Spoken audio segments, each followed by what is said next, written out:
Hello, Aries. How are you? Today is Sunday, November 3rd. Hope everyone is doing well. This week is relatively quiet. Thank goodness. Today, right now, of course, we have the Mars-Pluto opposition, perfecting. Later on today, the Mars will move into Leo. Yay. You will feel much better. Well, almost, because being in Leo, the energy is dictated by the sun. So we are in Scorpio season, so that Mars is going to be very scorpionic, which will make us a little intense, very determined, not giving up right now, Aries. As a reminder, I did an astrology, like looking at the horoscope or the planets, for the new moon in Scorpio. Some really interesting information in there. The astrological alignments in the chart are crazy, very rare. And I also did a tarot reading for that. So I'll put them up here in the links if you want to take a look at them. I am also, some of you have written, I am still doing my €8 readings. So send me an email at forariesonly@gmail.com and I'll get back to you with that. So, like I said, relatively calm week, astrologically speaking. The only is next Saturday when Venus and Neptune are square. That can mean, things, it's just like some fog around money, love, issues like that. So we'll see how that plays out. So, overall energy, it's a relatively quiet week, I say, with a huge asterisk that, of course, there is the U.S. election, which I doubt will be peaceful in either direction. So fortunately, the planets are not, making it worse. Let's get the overall energy for the week of November 3rd. Overall energy for the week of November 3rd. Okay, see, I told you. Happiness. With these two, jumping dolphins, swimming dolphins. We love that. Let me try and, okay. I'll read it to you, but this one seems really relatively self-explanatory. Click your heels and shout for joy. The signs are with you. Let your light shine. Abounding good luck awaits you. And I brought my two fortune. I actually stopped the reading so I could bring the fortune trees here. A gateway is opening for even more joy and happiness. Your life is expanding. Opportunities are emerging. This is the time to go forward with glee. Love deeply and fully. Embrace life with open arms. Goodness is flowing to you. The only thing to be aware of is to monitor your expansion in a metered way. Too much, too fast can be overwhelming. And again, because it keeps talking about taking shape, right? Did I read that, or did I just make that up? The flowing to you, it really relates to that Scorpio new moon. So if you have a chance, do try and go and take a look at it. Let's get the challenge energy for the week of November 3rd, please. I have to say, this morning, when I got out of bed, I was like, okay, there's a palpable energetic shift here away from the kind of intense, barren darkness that there's been through September and October. Even though good things were happening, it just felt off. And today I woke up and was like, okay, things feel different. And I think it's the Mars and Leo, to be honest. So challenge energy. Okay. Try and behead my... All right. So 9 of Pentacles, ripeness, right? So you may not be seeing it yet. Doesn't mean it's not there. Things are starting to grow. And fruit ready to fall off the vine here. So pay attention in your life. You may not be able to see it yet. It may not feel yet like you are abundant, or like the abundance is flowing to you.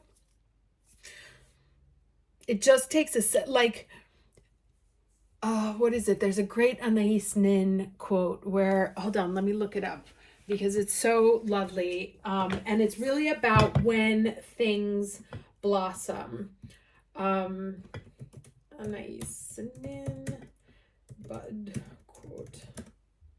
Okay, it says, and the day came when the risk to remain tight in a bud was more painful than the risk it took to blossom, right? And, flowers go from being buds to being flowers like overnight. I have a camellia tree here that, like, one day it's just green and then the next day it's bright red, and it's always surprising.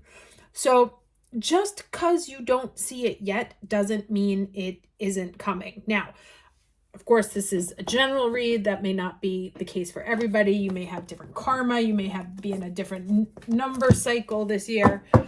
But the energy is definitely shifting. All right, let's get the lesson for the week. November 3rd energy, or lesson for November 3rd, please. Okay, instinct. To trust your gut, right? So if a situation is good, and this is why I said the only thing to be careful about is that Venus square Neptune. Next Saturday, something may be too good to be true. If it sounds too good to be true, it usually is, but investigate it, right? Trust your instincts, pay attention, be alert, and move in that way.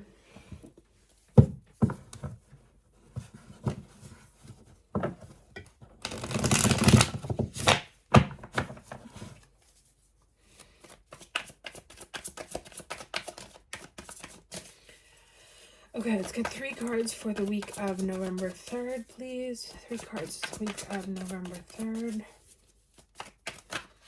for the Aries watching this video. Okay, King of Swords. This is the ability to look at things very objectively. Kind of this, not because there is that Neptune square, maybe like an extra dose of objectivity this week. Let's see what else comes out. 2 more cards for the week of November 3rd, please.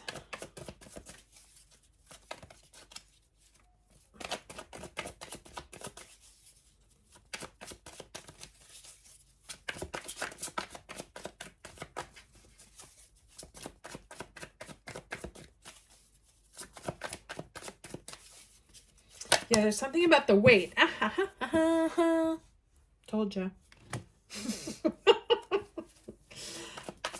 Let's see what else comes up. Like, it may be a weight, but then, boom, pops out surprise. Like, waiting, sitting, a little bit grumpy, and then all of a sudden, here comes that 10 of Pentacles. Out of nowhere. Like, right as you were about to, like, give up hope and be like, okay, maybe the cards aren't in my favor.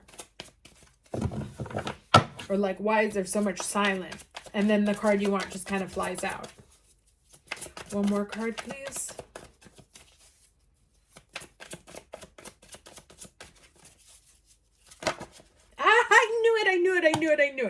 I knew it. I could feel it coming out.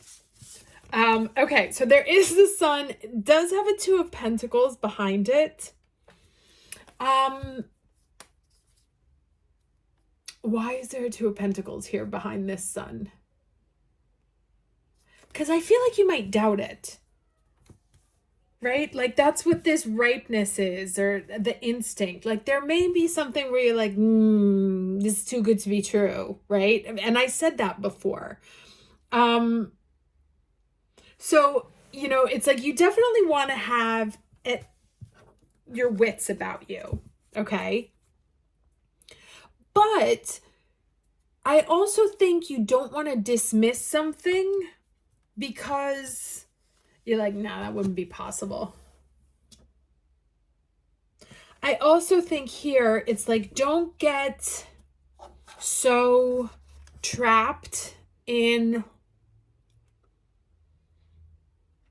the juggling, in the not deciding, in the like, well, I don't know what I do, that you actually miss a huge sign. Right? I will tell you another story. So yesterday, I was doing another manifestation altar for the Scorpio new moon, and it mentioned a plant that would be more appropriate. Now, I am in Italy. The plant is native to the United States. They can't ship plants here, illegal. And so I was trying to find it in Europe, and I found a guy who sold it on Etsy, but it was like $15, and I was like, that's a little much, for like a little sprinkling of weeds. And yesterday, when I was going on my daily walk, how I get my 10,000 steps in, on the same path that I walk every single day, right? I look over and I see this plant, right? So exactly the plant that I needed,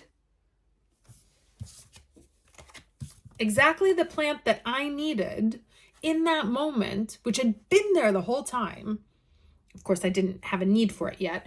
Was suddenly there, right? So I took a couple of stalks off of it, brought it home. But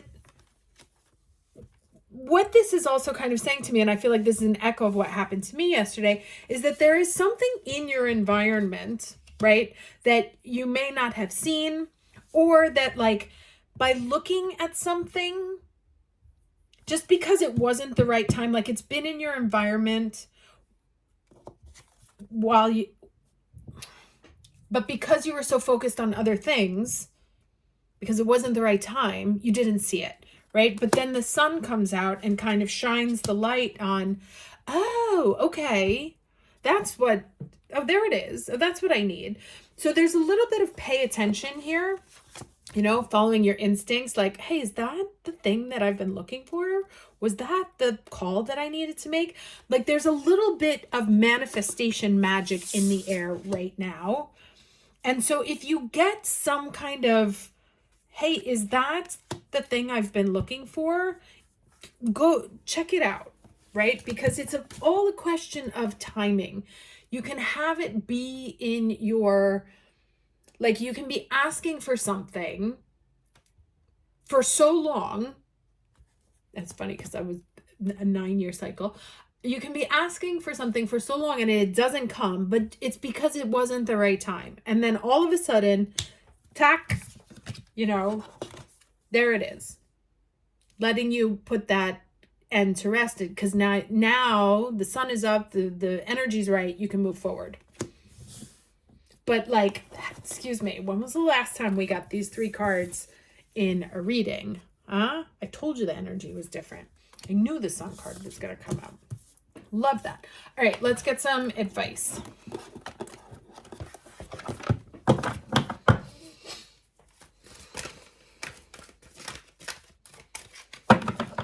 I mean, let's be honest, Mars in Cancer is that is that Mars in Cancer, right? Like up and down energies. And this is, of course, the sun, Leo. So this is really the shift right here. This is the Mars in Cancer. Like, I can't decide. Should I do this? Should I do that? Not really feeling particularly motivated, or feeling like everything is difficult. Can I get final advice, please, for the week of November 3rd? But that the new moon, right, on November 1st, 2024, which if you do the numerology on that, all adds up to a 1, was such a powerful, such a powerful moon for manifestation. Okay, what do we have here? Goddess, I was about to be like goddess Pele and lava stone melt into divine desire. I think this one's a little bit spicy if I remember correctly. It's a 9, right? So there's that 9 again.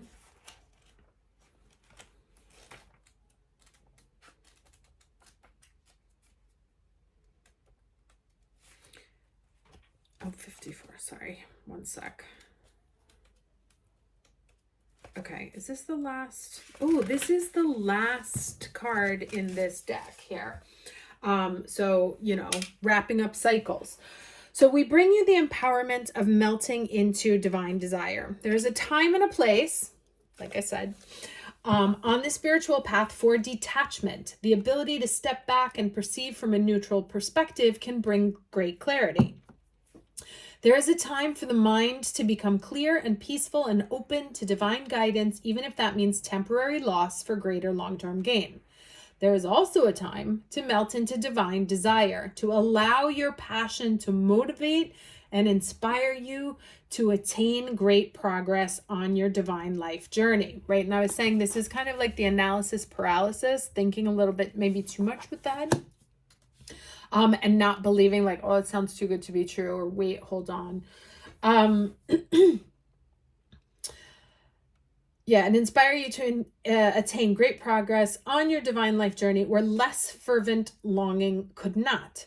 Desire doesn't have to be a distraction from your divine path. It can be a way you discover what has meaning for you. That's that Marie Kondo is probably like the second time I've mentioned her in the last few weeks.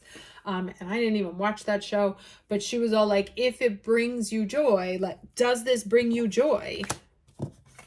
Does this bring you joy? What brings you joy? That's how you know where to lean into.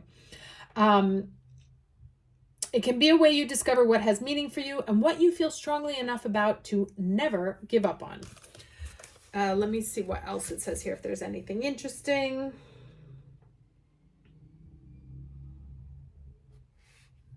Okay, it says here, you might initially believe you have many desires in your soul: freedom, fun, justice, creativity, celebration of life, living joy, empowerment, opening of the mind, healing of the heart, liberation of the spirit, protection of the soul. Yet there will be one or two you come back to again and again that seem to include all the others, which is very funny because I actually literally just did this exercise like as part of putting together a bio on myself, like how I have all these completely fractal interests that seem to not have to do anything with each other, but like if you put them together under a specific context, they all make perfect sense. And so that, that may be a process that you have to go through also. It's like, well, what do all of these ladder up to? What is my primary interest?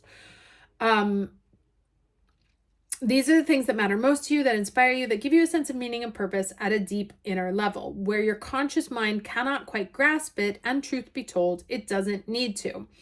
Give yourself permission to discover and honor your divine desire is what connects you to Pele, the passionate, volcanic goddess, radiant with power.